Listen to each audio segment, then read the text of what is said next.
Hey everyone, you're listening to Ankur Warikoo on Woice with Warikoo. On this podcast, I talk to you about entrepreneurship, how to grow in life, manage personal finances, handle failures, and a lot more things that just come to my mind. The episode begins. In this episode, I wanted to talk to you about my life when I was 30. I spoke about it recently on my newsletter. I also tweeted it, created a reel on it, and it got a lot of really positive reaction. And I felt that it would perhaps do justice to the story if I were to narrate it in my own voice with my own emotions and expressions, so that in some way you can read through the lines a lot deeper than what you perhaps did when you just read it or saw it. So I distinctly remember this evening. It was in November 2010.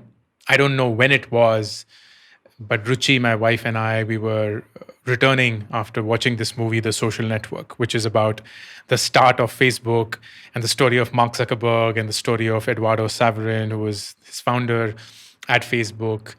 And I remember driving back, Ruchi sitting besides me, and I was completely shattered. I was dejected. I was hopeless, and this movie had done something to me that I just could not express in words. Here was the reality that I was in the middle of. 3 months back, I had been fired from my first startup. I was a co-founder there, but unfortunately, things hadn't worked out well between my co-founder and myself. And even though we had amicably decided to separate and part ways, it was implicitly meant that I was no longer needed in that setup. And I do believe that the CEO did the right thing by asking me to leave. And for the last 3 months, I'd just taken a break. I just wanted to figure things out, wanted to figure what I could be doing next. Ruchi had just quit her job early that year. So we were classic jobless couple, both aged 29 when it happened, just round about 30. And we had savings for a few months, but it's not that we were sitting on loads of cash. Both of us come from very humble backgrounds. We would saved, but we'd recently got married, so we'd spent a fair bit there. And we had lots of loans. At least I had lots of loans to pay off from my dad's business and so on. So we were not sitting on a lot of cash. There was no income to come. We just had a little bit of our savings to last us for those few months. And we really did not have any plan. And this movie, oh my God, this movie, The Social Network, it made me feel like shit. It made me feel like a loser. It made me feel like, oh my God, I'd done nothing in life. Because here was the story of Mark Zuckerberg building Facebook at such a young age, this super smart, very ambitious individual, taking it to success despite all odds. At the age of 27, becoming the youngest billionaire in the world. And here was I, age 30, jobless, directionless, confused, and now feeling embarrassed at who I was. I genuinely was embarrassed at who I was. I was feeling like I was worthless, like meaningless. And I'm sure a lot of us listening to this podcast feel the same way, irrespective of the age. It could be at 21, it could be at 35, it could be at 55.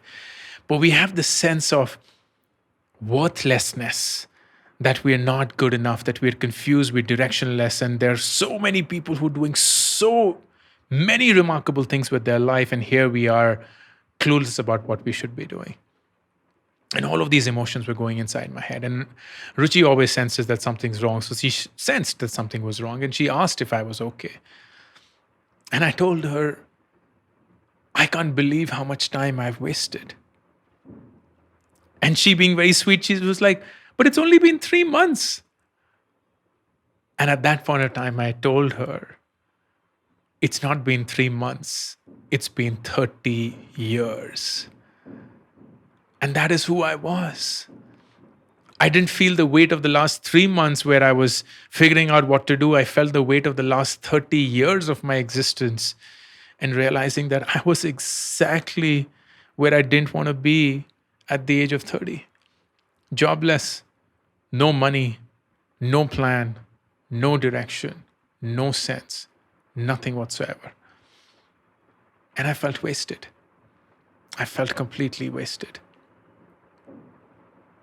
But I had no choice. I just gulped down my emotions, felt shittier about that movie. That movie kept playing in my mind over and over and over and over and over again. But all that I had was just keep moving forward, my man, just keep moving forward, because that's what you have to do. Just keep moving forward. And I remember in November 2010, around about the same time when we saw that movie, I got this email on the ISB alumni network. Well, every alum got that email. And it was an email about this company called Rocket Internet. And Rocket Internet, I figured, was a European internet company. I didn't do much research around that. I just figured that it was a European internet company. And they ran a very successful fashion e-commerce company in Europe called Zalando. And they wanted to bring that concept of Zalando to India, basically set up a fashion e-commerce website. And they were looking for people who start that business. And I felt that was okay. That was interesting. I'd done a little bit of internet here and there for the last 2 odd years in my startup. And I thought I figured something. And then the experience of consulting, hopefully the pedigree of ISB, all of that would help me. And I applied. And within a month, in December 2010, I got an offer from Rocket Internet to bring the fashion e-commerce product to India and join them as a co-founder. And then I started that. We hired a team. There were 2 other founders. So there were 3 of us. We went in different directions. One was responsible for sourcing. One was responsible for supply chain and logistics. I was responsible for marketing. We split ourselves. We started building our own team. We started making plans. And we hired a bunch of about 45, 50 people, really smart people, really, really smart and expensive people. But it's crazy. But the one thing we couldn't figure was how to make this company legally run in India.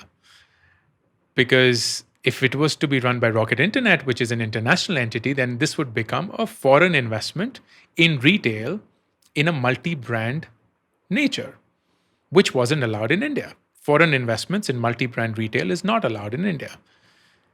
And we couldn't find a legal way of solving through this problem. So in 3 months, we ramped up this team of about 45, 50 really capable, smart individuals from the best companies that there were in this country. We put up purchase orders for buying fashion products and warehousing deals and all that. And then in February 2011, in less than 3 months, we decided that there was no way that we could make this legal entity work. And we decided to shelve that idea and had to disband this entire team of 40 plus people. And I remember being at the forefront of that, unfortunately letting people go and winding up this entire company. And then in a month, in March 2011, Rocket Internet founders, they asked me if I could help them with another business that they were responsible for, which was Groupon. And in April 2011, I became the founding CEO of Groupon India. And till date, this is something that I cannot wrap my hand around. I can't wrap around this fact that how did I go from this jobless, clueless 30-year-old in November 2010 to the founding CEO of Groupon India in just 5 months? It's not because I'm smart. It's not because I'm hardworking. It's not because I did something to deserve this. It was just somehow serendipity that made itself work. And while I can't still explain, here is what I figured when all of this happened. I figured that I was so focused on my past that I had forgotten there was a much longer and hopefully a much better future ahead of me. I figured that I kept looking at the 30 years gone by and kept bashing myself up for wasting that time, but forgot to look at that 50 years that were ahead of me and were yet to come. At 30, I was jobless, no money, recently married, confused, clueless, had no idea where I would be in life.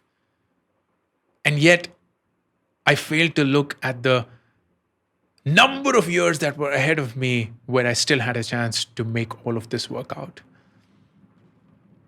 And to all those who are thinking that they haven't done anything in life, to all those who feel that they've wasted so much of time, to all those who feel that they are still confused, clueless, directionless about where they should be going in life, and everyone else seems to be rushing past them at breakneck speed. It is not about the years that have gone by, but about the years that are still left. It's not about the years, my friend, that have gone by. It's about the years that are still left.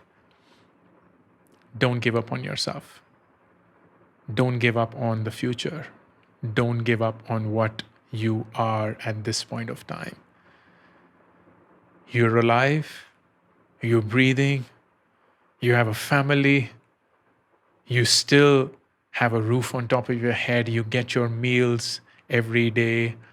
You have the luxury of listening to this podcast over a smartphone, using your fancy headphones. You are capable, my friend. You are privileged. You are sitting on opportunities. Don't look at what's happened already. Look at what you can do. If you got up this one moment and started walking towards your future. Start walking towards your future. All the best. To be notified of upcoming episodes, be sure to subscribe and follow the show on this app right now. Also, don't forget to rate and review the show because that just feels nice. Thank you. If you like this podcast episode, then please remember to subscribe to the channel because every week you will be notified.